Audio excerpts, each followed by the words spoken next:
and I will turn it over to you. Okay. So thank you for being here. I'm sure that there will be other people who will join us within the next couple of minutes.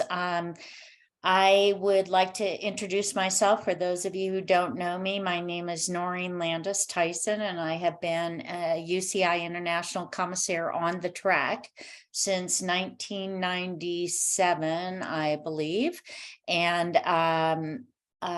Zach, you want to introduce yourself, please? Sure. Hello. I'm looking at the list. I know most of you, but the couple of you that I don't know, I'm Zach Maino, up here in Seattle, and I've been an international commissaire since 2019. Yep. So the purpose of this, and the reason that we were asked to do this and want to do this, is to try to make sure that we get any questions answered that we can for you, that we have a discussion around really, how things are being addressed at this point, and how we can do things more consistently, so that the riders have a fair experience and hopefully a great experience at our track events, in particular our national championships.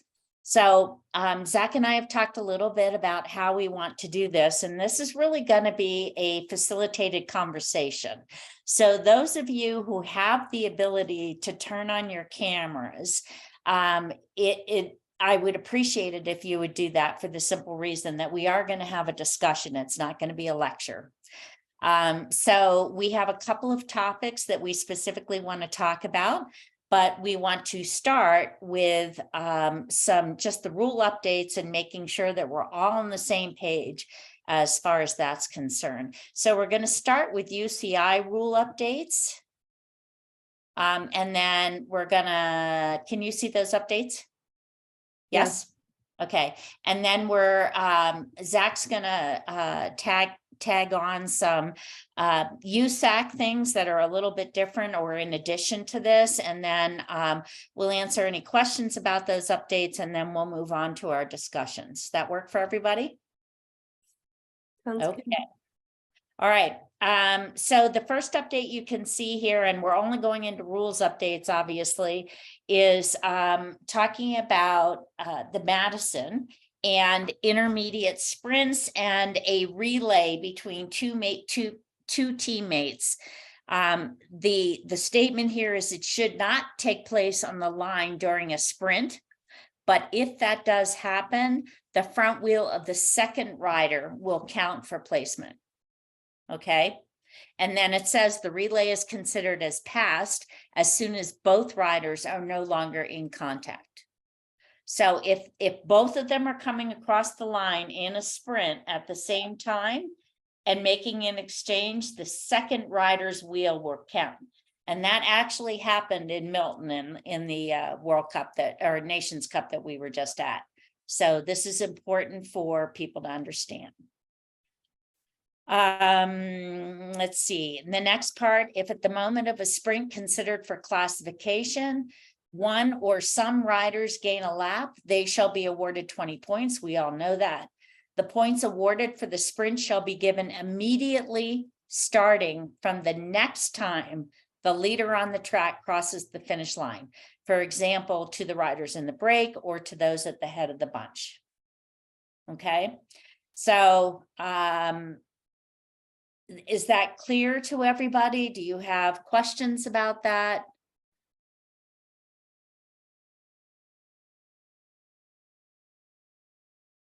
Okay, all right, good.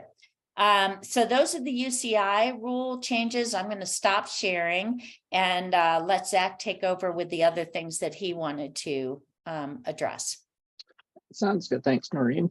I will not be sharing my screen. I guess I probably could. I have it in the background somewhere. But there are a few additions to the rule book for USAC this year that are more, there's pretty standard practices that we do at the UCI level, but they're not actually specifically outlined in the UCI rule book.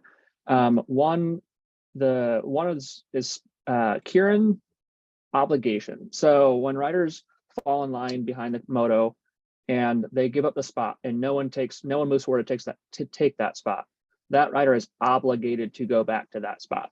That is a standard practice. We've always called it that way. It is now explicitly outlined that way in the rule book.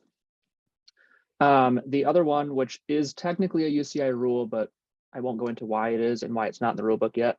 And that is in the flying 200s with pushing riders to get them up on track. We used to let coaches push all the way up to the top of the track. That's no longer allowed. They're not allowed to get onto the track. And there's some gray areas to whether we allow the blue band or not. Generally, the answer is no. And they cannot push past the pursuit line. With that in mind, I know several of you on this call work T-Town regularly. That doesn't necessarily hold true for T-Town. And so I want to use that as a point to say, when rules aren't going to explicitly apply to your track, please understand why that rule exists and adopt it as necessary for your track. So the purpose of that rule is to keep the coaches off the track. We've had collisions and it's a safety issue. So at T-Town, I would suggest that coaches can push the riders all the way to the track to turn 3, but can't actually get up on track like we do with the other rules. And then the other additional one that we've seen happen at Nations Cup with team pursuits, team sprints, is that we've actually seen teams holding their own riders, no longer being held by officials at that level. I don't know how that's going to work exactly at national championships yet this year, but that'll be a further discussion, and we will educate and we'll let everyone know when we have that decision. So any questions or comments about any of those things or anything else from a technical perspective that you want to talk about? And I would appreciate if what you do is, if you want to do that, if you would raise your hand and then let us call on you, raise your hand using the raise your hand button and let us call on you so that we can keep some order here.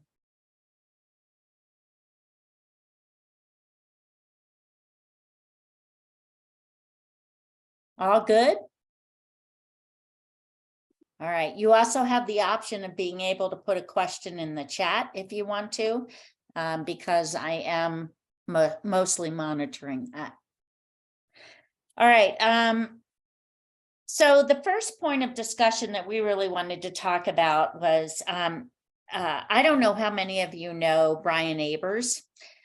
He coaches up in, he has a coaching business. He also races as a master, and he has the distinct, I hope, pleasure of living in the apartment that is above our garage when he's here in Colorado Springs. So I have the opportunity to have discussions with him on a fairly regular basis. So one day I'm out in the backyard cleaning up, and he's coming up the stairs and he says to me, Noreen, I have a question for you. And I said, what's that? And he said, how can we learn more about or talk more about consistency of calls within meets? Okay. And he said, it's just so frustrating because it appears like, you know, two situations are pretty identical, yet one goes one way and one goes another. And so we were kind of talking about what that might look like and how we could find out more about why the call was made without holding up the event, et cetera, et cetera. But then I was thinking that maybe one of the things we needed to do was talk about what we can do to ensure consistency within the meet, if at all possible. So, so that's something we wanted to have a discussion about today. What can we do? If you have a camera and you don't have a camera for the judge referee, whether or not you have those things, how can we help to ensure that we are being more consistent in our calls, or as consistent as we can be, we're people, in our calls within a particular meet. So anybody have any thoughts on that?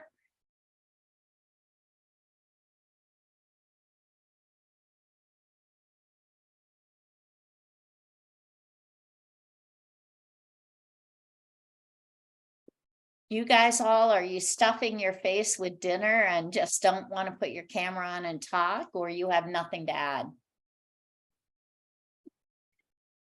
Juan? So I don't know if it addresses directly the question that you have, but I have some thoughts that are related. I think that cross-pollination is very important. A lot of us really stay within our community of racing, and so we might not be or have that many opportunities to really learn what it's being enforced across other places. So if we have the ability to have more cross-pollination, that might help us be more consistent overall. Just a thought. So so there's two questions here, and Zach and I were talking about this within our own preparation. The first is, how do we, Juan, just exactly what you addressed, how do we try to provide consistency across the country? I think that's more difficult to do. But I think that riders, in my mind, should have the expectation that within the national, let's say the elite national championships on the track, that there is a crew working there all 5 days. And yet there is frustration that we're not consistent in how we call things. And that's really more what I was hoping to start with in terms of discussing this, is how do we as a crew improve consistency in our calls, or at least educate why a particular call was made, so that riders don't walk away feeling like we have been inconsistent. Juan, do you have another comment? Yes. So I wondered, I think that the first thing that we need to figure out is why we're being inconsistent, so we can address what to do to do that, to address that inconsistency. If the inconsistency is just between referees or officials, might be different than if the inconsistency is just between one person across the event. So just my thought. Okay. Anybody have other thoughts? Sally, do you want to talk? Well, you have to unmute to do that. I am unmuted. Go ahead, Robert. I was talking to Sally. She had her hand up Sally. too. Robert? Sally's always silent. For those who don't know me, I work at Casino, so it's more of a grassroots, and I probably won't ever be on the national forum officially. But I do watch what other race venues do, certainly T-Town. So the question was, how do you get consistency with the team? And I think that's the key word, is team. A good example is in baseball. You have a crew, you have a team, and that team, the same as basketball, goes from venue to venue working as a team. They know each other, they know what to expect, they know what the calls might be, they have an identification of how they call things. And when you go on to a national level and you start taking a few people from column A and column B and column C, you obviously are going to have different interpretations or applications of the rule sets. A way possibly to prepare for the national level is to try to get one of two things: either get a few of the crews that have worked, let's just say in the East Coast and the West Coast and whatever velodrome it is, and get that main crew together and piece them together at the national level, and or when you do have your picks of the crews, have them possibly do an event or two together, so they learn more on each other's style. And I think a lot of that might help, because even in our little track, people are, that's not the rule, that is the rule. Well, it's open to interpretation. That's the way I saw it. Not that I have to justify my call when chief ref, but there needs to be a training period where everybody is together, or they already have to have been working together, and that's, I think, might help. Thank you, Robert. David, you raised your hand. Okay, I'll see if I go off mute for this. And so I see inconsistency kind of two ways. You know, I've sat through, they are many long events at T-Town and spoke to many judge referees and chief referees and PCBs. There's observations on day one that we say, okay, if this keeps happening, you know, we're going to start enforcing this, or we're going to be more strict. So I do see almost like Robert's norming is that when crew comes together and they're seeing activity and they're like, maybe, you know, I might be the judge referee, I'm letting it go, but I'm starting to see it's becoming a consistent issue.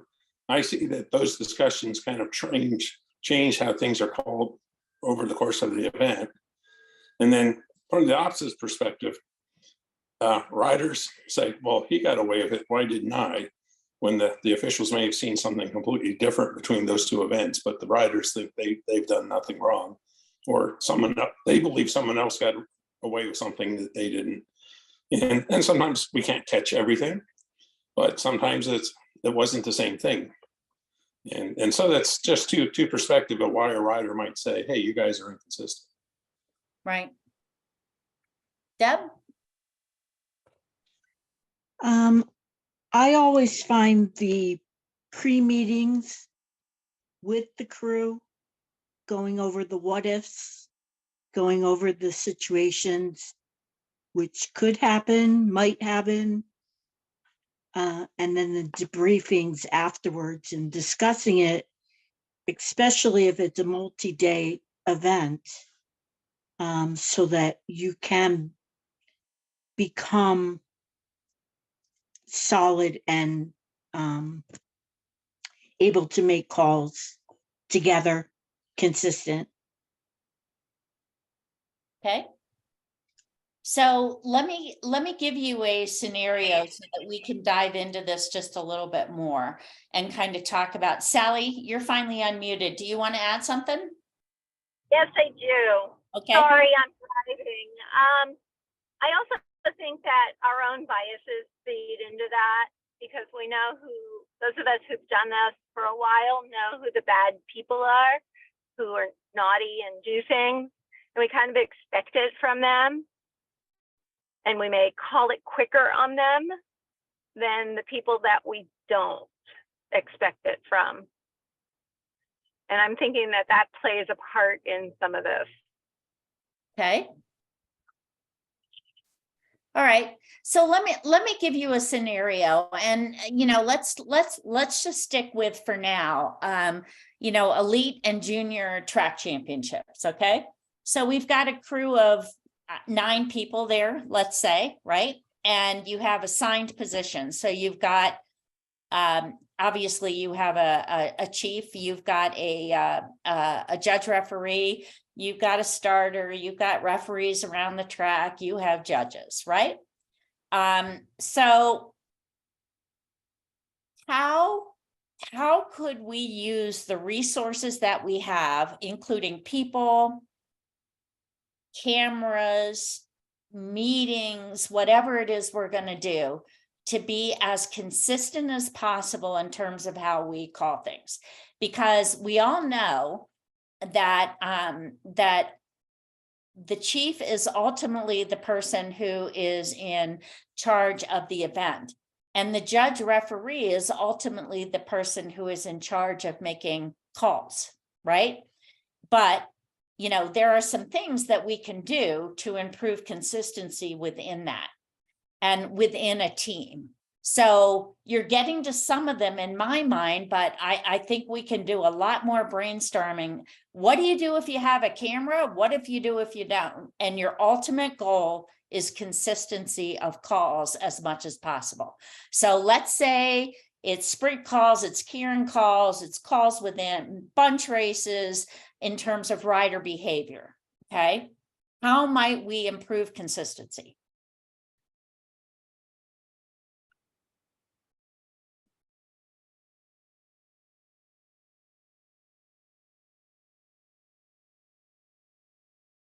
Zach, you want to throw a couple of things out there? Yeah, I was gonna say, so the first thing that comes to my mind when we were talking about this is food for thought is, are we actually being inconsistent, or is it a perceived inconsistency? The first thing I would suggest is talking with the coach, talking with the rider. They're mad, but why are they mad? I think far too often we can be dismissive of them and be like, no, we're like, go away, like we made the right call. But I think we should take more time in listening to them and try and dig in and hone in on exactly what the problem is in their mind. And then once we actually know why they disagree with us, we can help educate them. And I think that's a really important one that we should focus a little bit more on at the national level, is helping educate riders and coaches as to why we made the call that we did and the process we use when thinking through making these calls. What do you guys think about that?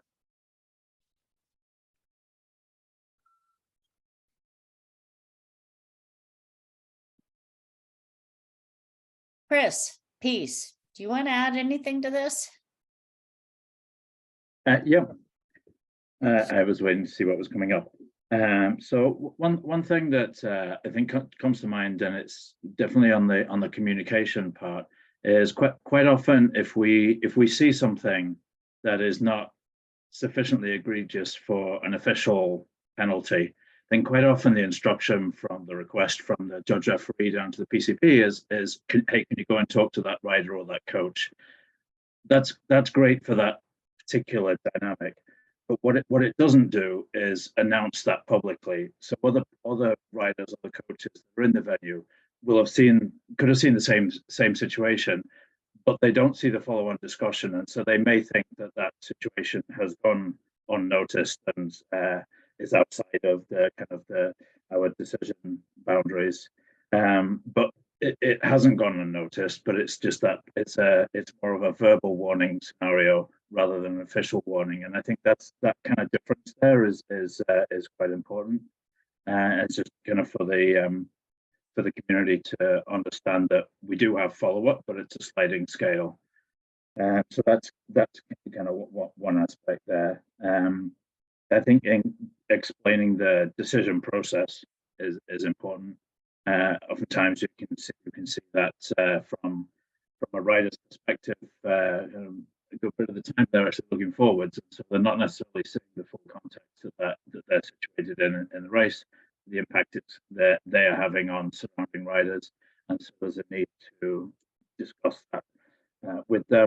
It can be very valuable to, if there's video around, to show them a video, and then they can see the full context there, not just their forward-looking eyes from the race, the things that they saw during the race. Yeah, and I'd also add, if there are kind of major events coming up, national championships, etc., I'm more than happy to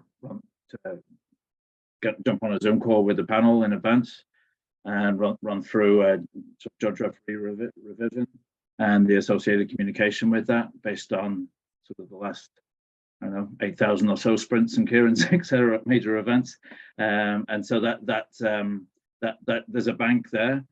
I think the important thing, and this kind of alludes to the consistency, is not to get hung up about individual situations that have come up, individual incidents, but more to see kind of what are the general patterns, to take that step back and to be able to say, we draw the line. We can never be exact. It is a subjective decision, but we can say that the boundary for that is between a group of situations that are definitely penalties, that 90% of our colleagues would agree are penalties, and a set of incidents that most of our colleagues would agree that are not egregious enough for an official penalty. And so we're not going. It's never going to be a precise line between those two categories, but the closer we can get to that, the better. And we get to that in part by having a common understanding. And to your point, Robert, before, from kind of if folks are coming in from, in the US case, from different coasts, typically, not forgetting Colorado, then there's different experiences, and it's important to combine that. One way of combining that is kind of looking through a video archive to say these are generally agreed upon examples that have been not a penalty, verbal warning, official warning, relegation, etc.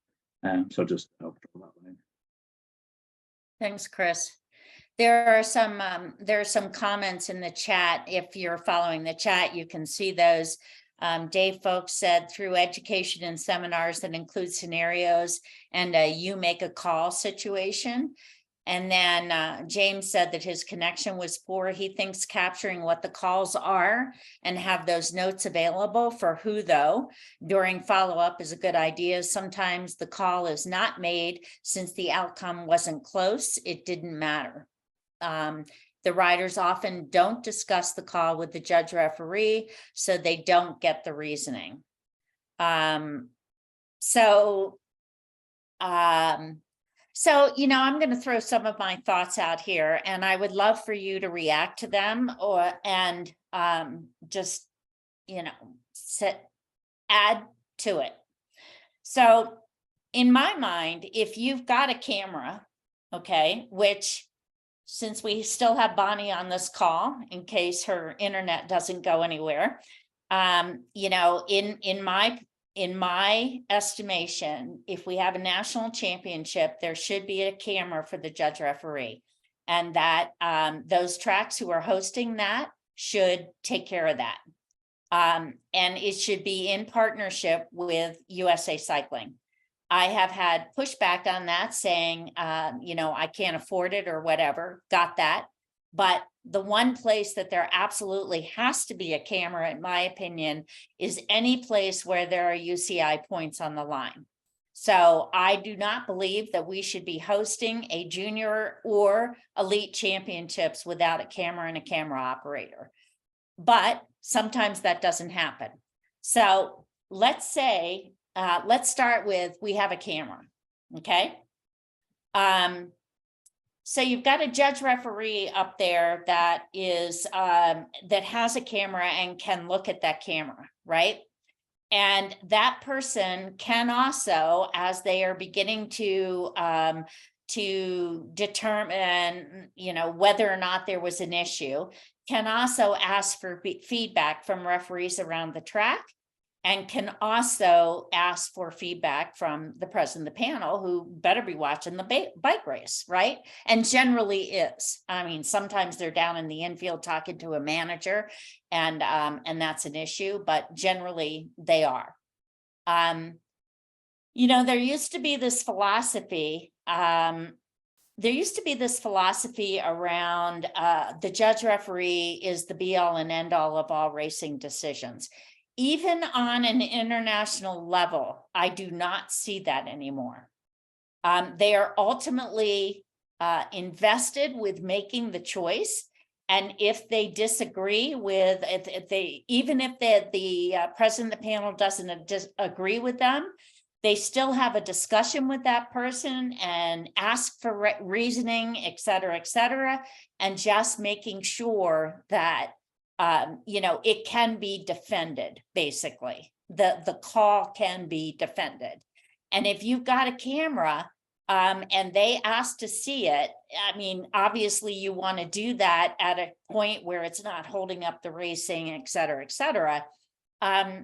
You know, the UCI has gone from, you can see it after the race is over, to we will try to accommodate you as quickly as we can without interfering with the race. So, you know, there's nothing wrong, in my opinion, with letting a manager or a rider see the video. And, you know, you shouldn't make a call unless you have the information that you need, and then you make it, right? Because you never want to reverse a call if you have a camera. Never. I mean, I don't think you should reverse it anyway. I think you should take into consideration everything, that all the information you have to begin with, and then make the call, whether it's with a camera or not. It's disruptive to the riders. It's very frustrating, and it sends a message to riders if you reverse a call that you you can be that you're wishy-washy. Let's put it that way. Okay. And so that's like blood in the water for a shark. You're going to hear it from there on in.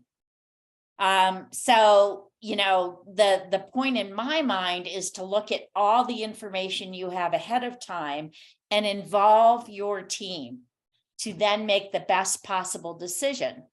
And if all of you are working together as a team, you're likely to be more consistent, right? Doesn't that make sense? Zach, you just finished serving as the judge referee at Milton. So what did you learn about how to ensure consistency of calls within a meet? Yes, it was an interesting new experience at that level, and fun. And I'm excited to do it again in the future. But it was definitely a challenge. And you're right. You're not an island as a judge referee. You have access to people who are potentially right in front of the incident, who might actually have a better angle from where your cameras are placed, and can give you a little more information on what they saw in real time while they were down there. So you can discuss with your corner commissaires, and you can have a discussion with your PCP, because ultimately they're the ones defending your call, so that you can continue watching the race. What I think is really useful, and kind of alluding to what kind of springboarding off of what James said in the chat, I think if the judge referee can briefly explain their call over the radio, at least to the PCP, so that they can be defended, it's also very educational for the rest of the crew to understand why a call was made, or even why a call isn't made. That way, riders and coaches don't necessarily know exactly who to go talk to. They just know that you're in a blue shirt, so they're going to go complain to you and ask you, why was that? Why are you being inconsistent, or why was that call made? So I think the judge referee being able to put that out over the radio to the whole crew would be very useful for others to at least learn about it, and even give a very, very, very brief reaction if any riders or coaches come up to them and they weren't involved in the decision process.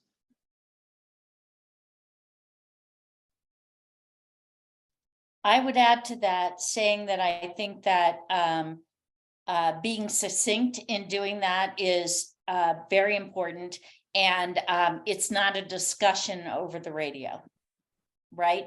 It's whoever it is that has made the call, whether it's the judge, well, it should be the judge referee who's made the call, then that person can briefly say, X rider made it to the lane first, had possession of the lane, and so A whatever, or C whatever, or whatever we're going to do with regard to that. But I don't think that referees should be around the track should be discussing the call with riders or managers. I think that they should be encouraged to find an appropriate time within the meet, and then go talk to the PCP or the judge referee. I would say the chief is the right person, and then that person can then facilitate a discussion with the judge referee later if need be. How we discuss that with coaches and riders helps them to have confidence in the decisions that are being made. Right? Does that make sense? Yes, and what I'll say, one thing from my experience this last week is on a lot of things that were kind of right on that gray area, and help with talking with the president, is they were asking very pointed questions, which was very useful in helping with the decision process. Did you account for this? Did you think about that? And I think that's very useful between the PCP and JR. Yep. So James has put a couple of additional things into the chat. Wait a minute. Who is Zoom user, by the way? Okay. So James, So do we agree that we are inconsistent during an event, or is it perception? If we are, then it is important to work on our processes and stress that consistency is an important goal. I think that that's a good point, and I think Zach brought that up too. It could just be a perception, and it could be more about how we react to frustration on the part of a rider or a coach. And just helping them to understand why the call was made. And then therefore that will help in the confidence of that. And then, as James said here, which I completely agree, thanks, Rick. Debrief at the end of the session while it is still fresh. Yes, we Zach and I both feel very strongly that that is something that should happen.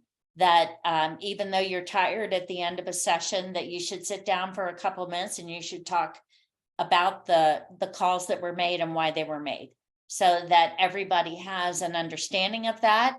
And maybe there's an aha in that session of, man, maybe we didn't do this quite as well. Maybe that call was a lot like that when we did two different things, or, whatever the case may be. And then we get to do that better the next day.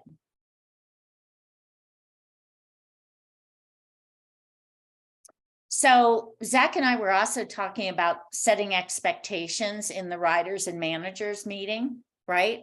Around, exactly what that communication will look like, how it can take place, when it can take place, and that we really are open to being able to discuss decisions when it is when it's appropriate to do that, so that people can learn. I just urge you, however, to take the couple of minutes that are needed if it's a tough decision, to get the input you need, use whatever you have around you, make a decision and announce it. Don't change it. Make the best possible decision you can beforehand. Get the information beforehand. I've watched and I've been in situations where decisions were changed, and man, that's an issue.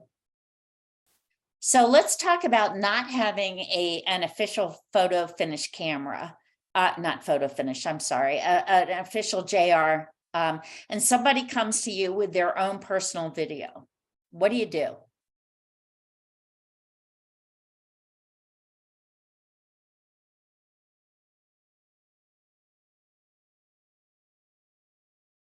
No thoughts?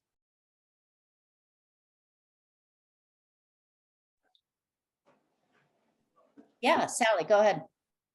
Well, we'll watch it, take it into consideration, and still have the discussion with the judge referee. I know when I was at one of the UCI events at T-Town,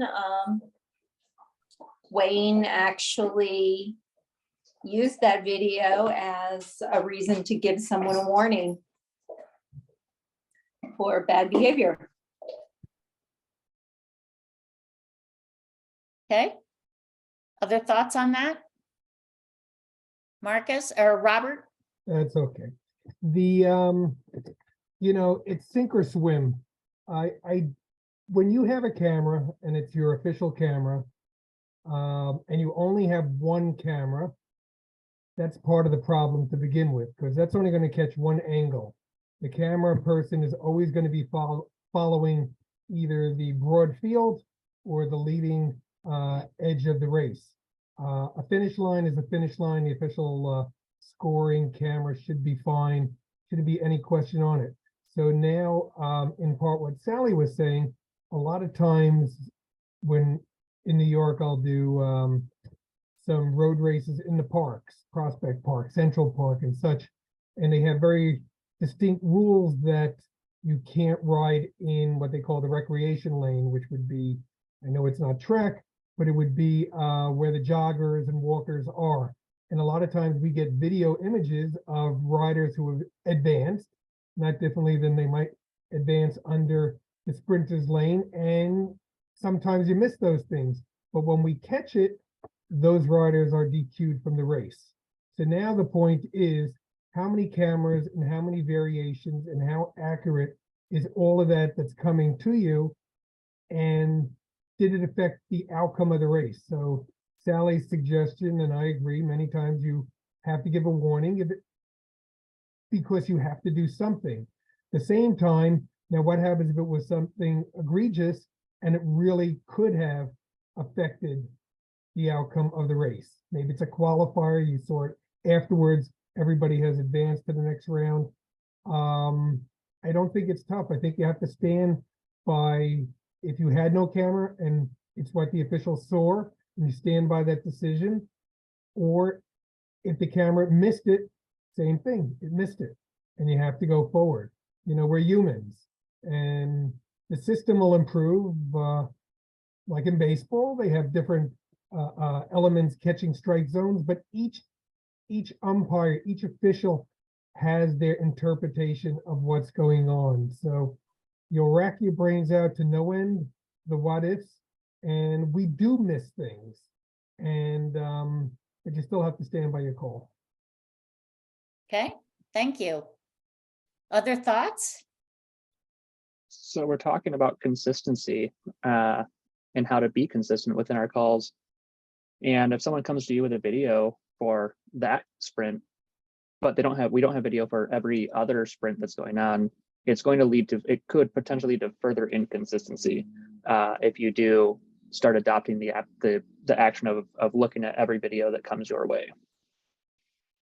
And it can only have, and if they're only looking at their rider, or it only happens for a few of the things that are happening on the track, and you don't have video for every race or every incident that occurs, it does present another problem for us.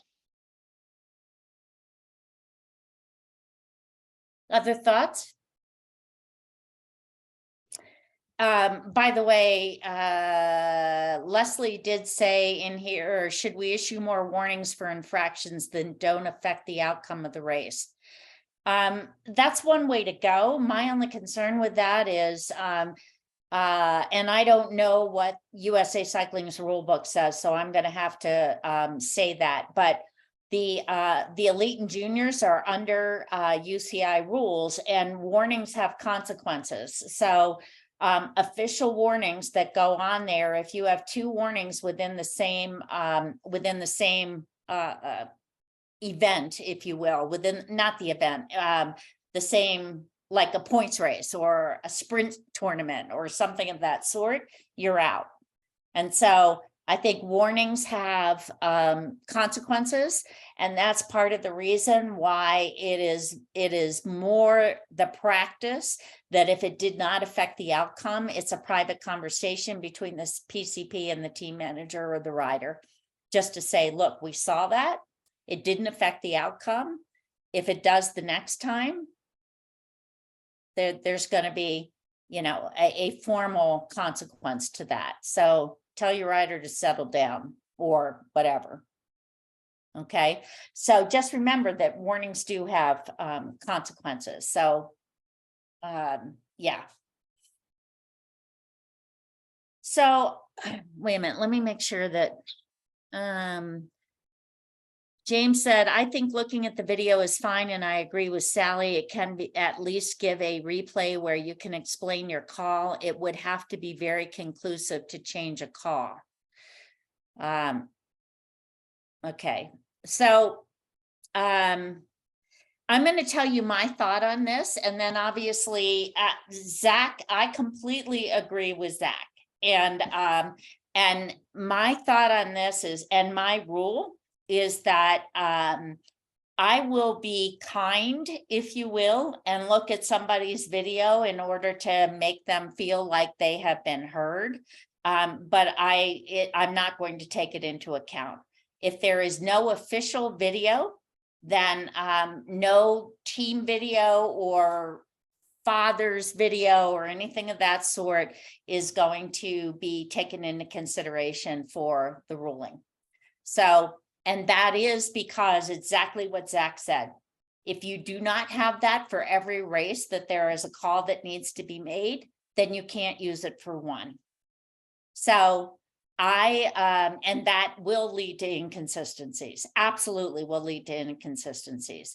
So my approach to that is always, yeah, sure. If I have time, I'd love to see your video. I'd like to see, it'll be good education for us, but the call stands.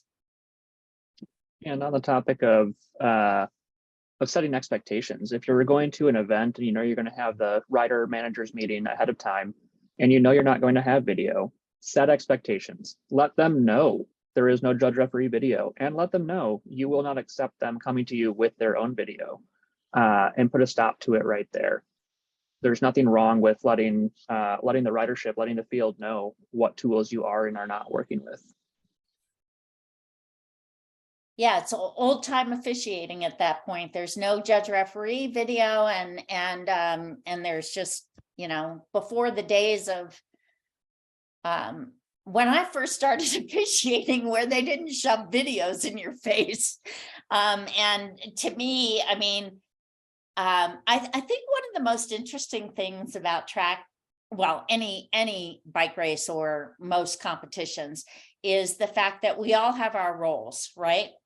So riders have their roles, managers have their roles, commissaires, officials have their roles, race directors have their roles, announcers have their roles.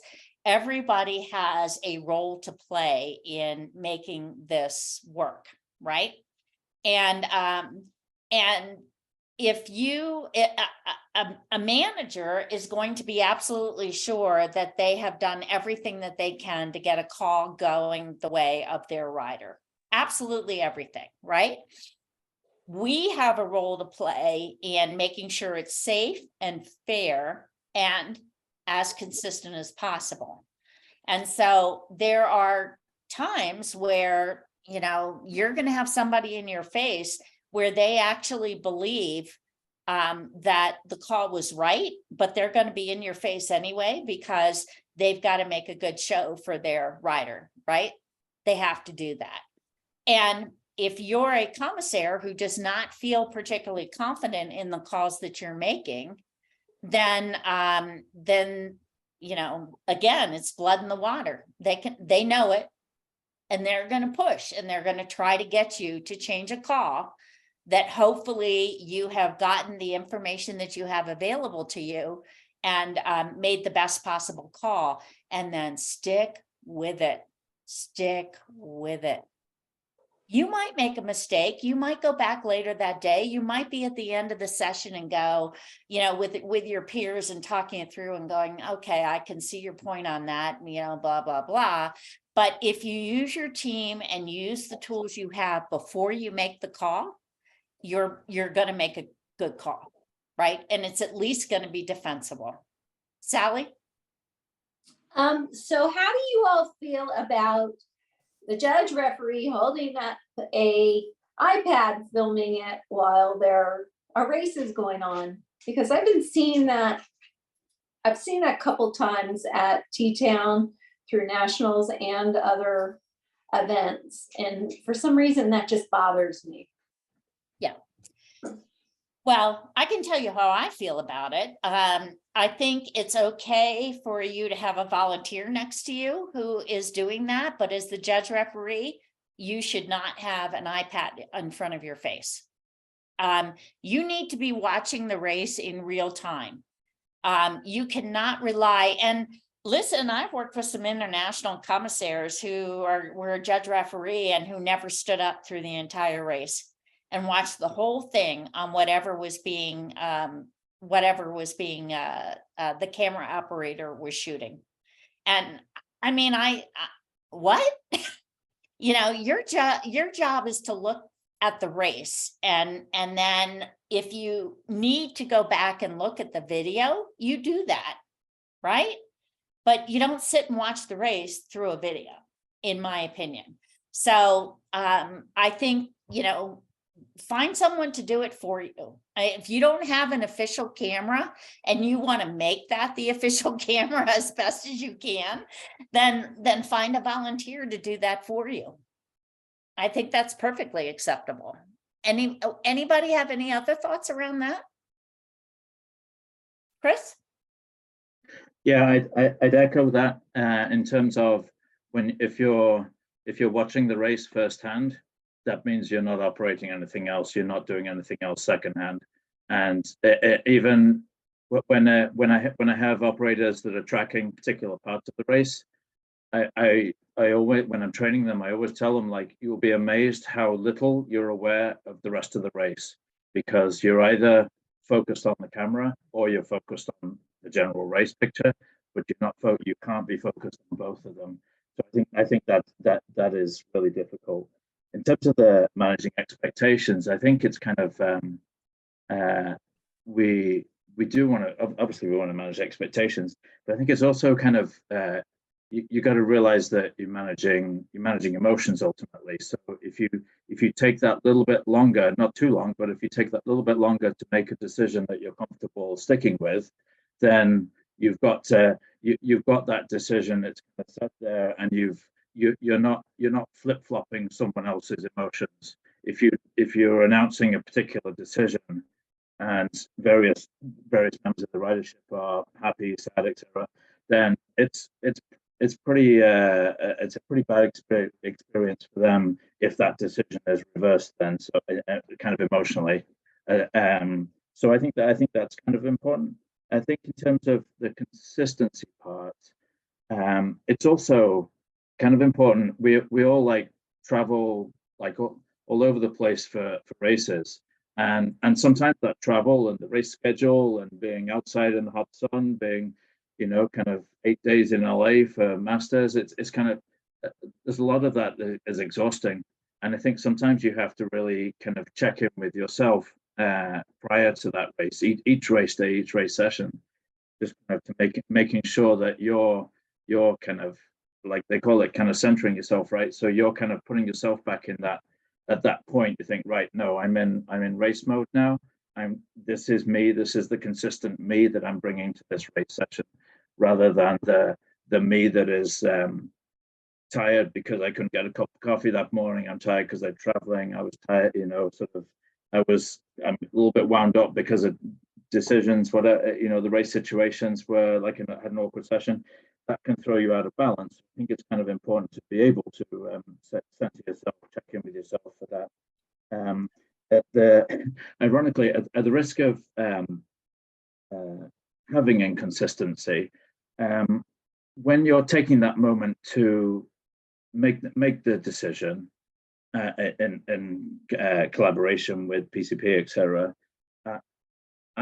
if there's not an official video to hand, I am of the mind that within a certain time frame, practical time frame, you should take into account, to make your best decision, that you should take into account whatever sources are available at the time.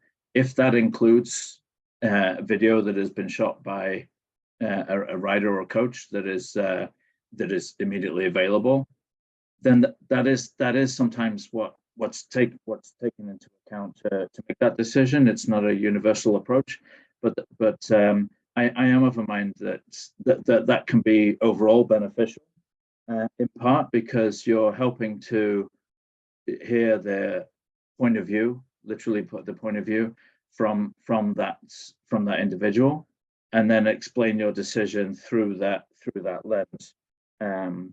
But I wouldn't be hard and fast about allowing that or not. But I do think that on the track, as we all do, we all know, it's a very fast moving sport. You have to make a decision within a very short and practical period of time. And so that's a matter of making that decision with the best information you have at hand. If the rider comes to you 2 hours later and says, "Oh, I got this video," then that's the moment's gone. The one asterisk I would put to that is also only use that for sort of contentious, basically judge referee scenarios. Don't use it for as a proxy for timed events. But be very cautious if you do, because there would be the possibility of slightly speeding up a video to apparently gain a better time for if it was a proxy for timing. Well, timed events are under the purview of the timing company, and Exactly, yeah. And so I would never use a homemade video to change a time in a timed event. I just don't see that as being anything that will lead to anything good. And while I absolutely respect your opinion, Chris, I disagree. Yep. The bottom line in my mind is that you don't have time to gather whatever videos are available to be able to make a call. You make the call given what your teammates tell you that they saw, and then you make the best possible decision. And in my mind, the video is fine afterwards to help explain to, as you said, Chris, to help explain to the rider or the manager as to, what the call was and why it was made, and help them feel like they have been heard. But it's not to be used to reverse a call, and it's not to be used to hold up a call.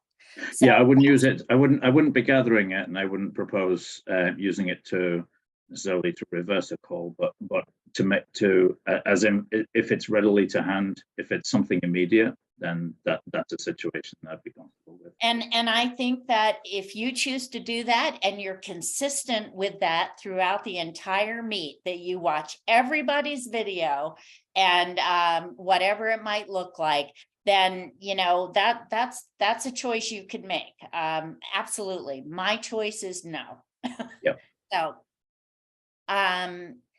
So we have a couple of minutes left, and that's it. James says it is interesting that we have weekly streamed recorded for all time at JBV. Modern times have an effect when people go back and look at it. Exactly. And as an official, those videos have helped me get another point of view and learn. Yeah. And so I think we can look at the possibility, if you feel like it would, with Chris's help, of course, if you feel like it would be useful, we can set up another one of these where we pull a bunch of race situations and show them, and then talk about what call was made and what you might make, and etc. So, we can do some of those with, in particular, maybe Kieran's and some sprints, and maybe some bunch races like a Battison, with, calls having been made during the race, that would give you some idea as to what you might be looking for as a judge referee. Is that something, we're going to need Chris's help to pull some of those race situations and put it together. I certainly don't have an archive of that, and I know he does. So how do you feel about that? Would that be something that would be fun or useful to you? I think that'd be a great idea, Noreen. I think just from an educational background, for educational perspective, I think people would get a lot out of it. Because they may not see that same level of racing, so they may not experience some of this stuff. Okay. All right. Yeah, I think it would be a good idea, because another topic that Noreen and I had talked about how the difference between a written rule and rule enforcement. And I think using other video and race situations to show you the differences between how a rule is written and how it's going to be enforced, and looking at sporting aspects of the race would be a really good way to educate a lot of the track commissaires around the country. Okay. Well, our hour is up. I'm going to put my email in the chat just in case you don't have it. Zach, will you put yours in? And I would encourage you to direct any specific questions that you have, that you would like more information on or more clarification on, to either or both of us, and we will certainly do what we can there. And then we'll start working with Chris and Bonnie to see if we can put something together with some race scenarios and talk about some of that. Does that sound good? Okay. Are there any other topics that you would like further education on at this point?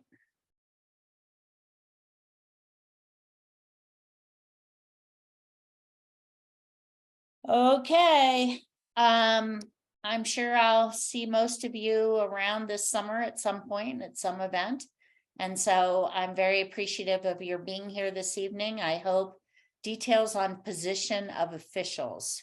Okay, Juan, we can talk about that.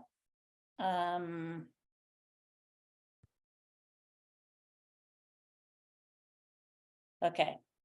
And we will put together this next one and get that invite out to all of you. All right.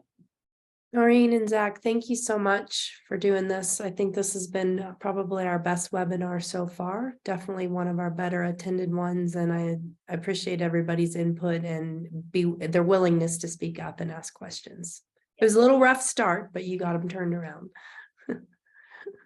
All right. Thank you, everybody. Take care of yourselves and we'll see you soon.